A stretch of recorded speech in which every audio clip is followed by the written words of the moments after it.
परवीन शाकिर साहिबा लिखती हैं, छूने से कबल रंग के पैकर पिघल गए, मुट्ठी में आ ना पाए के जुगनू निकल गए।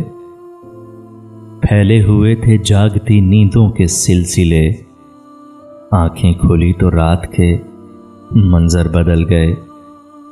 कब हिद्दते गुलाब पे हर्फ आने पाएगा, तितली के पर उड़ान की गर्मी से जल गए।